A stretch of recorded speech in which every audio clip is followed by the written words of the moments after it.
¿Cómo están, queridos estudiantes de psicología? Espero que estén todos muy bien, listos para participar de la segunda clase virtual de didáctica. Antes, quisiera formularles 3 preguntas en referencia a la clase anterior. La primera dice así: ¿qué es la didáctica? La segunda, ¿cuál es el objeto de estudio de la didáctica? Y la tercera, ¿qué diferencia existe entre didáctica tradicional y didáctica moderna? Perfecto. Esas respuestas estarán acertadísimas. Y si hay algo que desean preguntar, aclarar, escríbanme y vamos a compartir. Concretizamos entonces diciendo que la palabra didáctica fue empleada por primera vez en 1629 y consagrada en 1657 por Comenio en su obra llamada Didáctica Magna. Primeramente significó arte de enseñar y dependía mucho de la habilidad que tenía el docente para enseñar. Más tarde, conceptuada como ciencia y arte de enseñar. Pero esto, ¿qué implicó? Implicó investigaciones de cómo enseñar mejor, buscar estrategias y técnicas para llegar de la mejor manera en el proceso. Esto ha sido un breve resumen de la unidad 1 de la clase anterior. La clase de hoy abordaremos sobre los paradigmas educativos y algunos de ellos, como ser, por ejemplo, el paradigma cognitivista, el paradigma conductista y el paradigma histórico-social.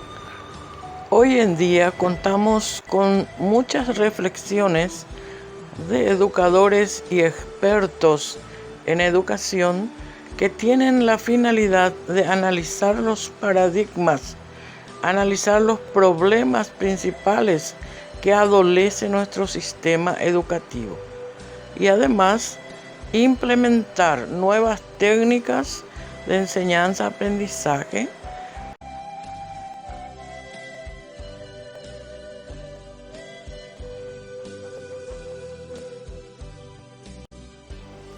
Iniciemos con el paradigma conductista. Vamos a dar una visión general de tal forma que ustedes puedan profundizar con la lectura de los materiales informativos que tienen en la plataforma. Por eso decimos que el conductismo surge como una teoría psicológica y posteriormente se adapta a su uso en educación.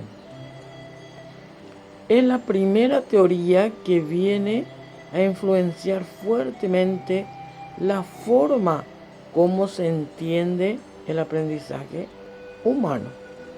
Antes del surgimiento del conductismo, el aprendizaje era concebido como un proceso interno y era investigado a través de un método denominado introspección.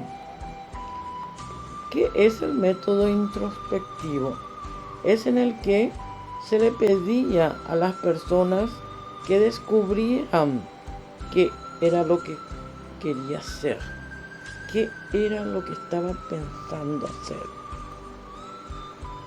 A partir de esto surge el conductismo, como un rechazo al método de introspección y como una propuesta de un enfoque extremo en el que las mediciones se realizan a través de fenómenos observables. Los procesos deben ser observables. Deben ser el objeto de estudio. Las bases del conductismo con Watson se encuentran en muchas obras y la conducta debe ser observable y medible. Desde una perspectiva conductista, el aprendizaje es definido como un cambio observable, un cambio en el comportamiento. Los procesos internos, como procesos mentales superiores, son considerados irrelevantes para el estudio del aprendizaje humano, ya que estos no pueden ser medibles ni observables.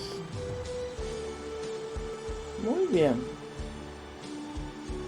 El origen y los fundamentos del paradigma conductista. El aprendizaje debe enfocarse en fenómenos observables y medibles, como ya estuvimos diciendo.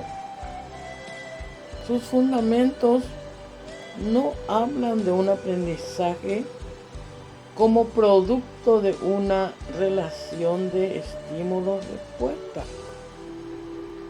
Los procesos internos, tales como el pensamiento y la motivación, no pueden ser observables ni medibles directamente.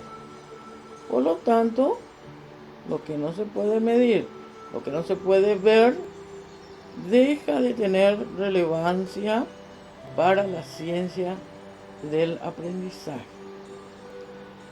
El mayor legado del conductismo, ¿saben ustedes cuál es? Consiste en sus aportaciones científicas sobre el comportamiento humano.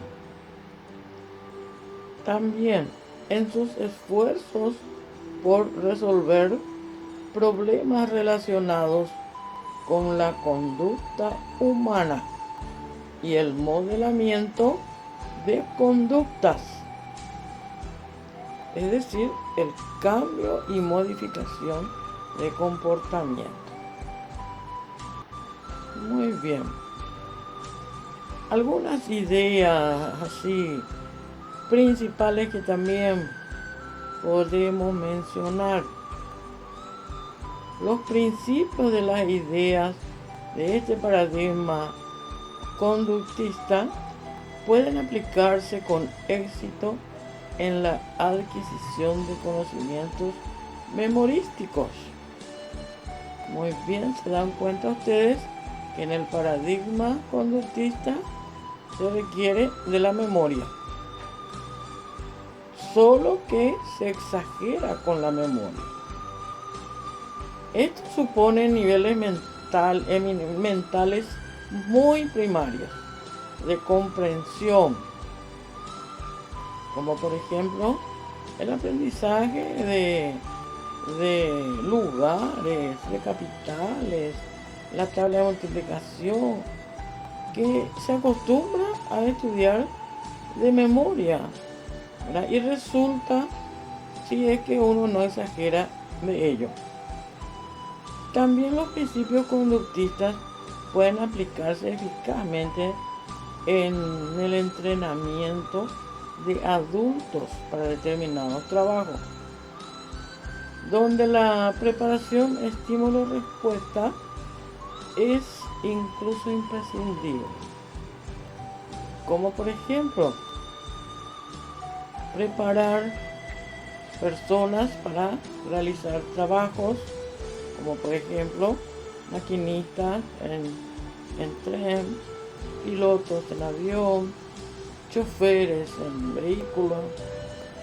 Entonces lleva consigo un adiestramiento de estímulo de respuesta. ¿Qué significa eso? Cuando llega al aprendizaje va a recibir un estímulo. El que estudió para ser chofer estrictamente conductista, adiestrado, sabe que al término de eso puede conseguir un trabajo. Perfecto. La concepción del alumno se ve al alumno como un sujeto cuyo desempeño y aprendizaje escolar pueden ser arreglados desde el exterior. Por ejemplo, la situación, los métodos, los contenidos.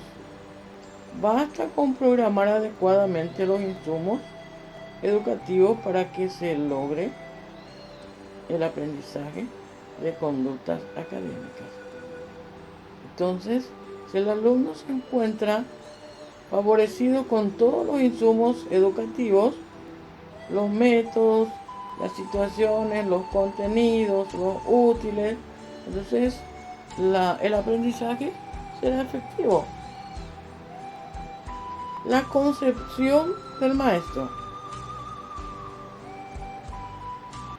El trabajo del maestro consiste en desarrollar una adecuada serie de arreglos, contingencia de reforzamiento y control de estímulos para enseñar.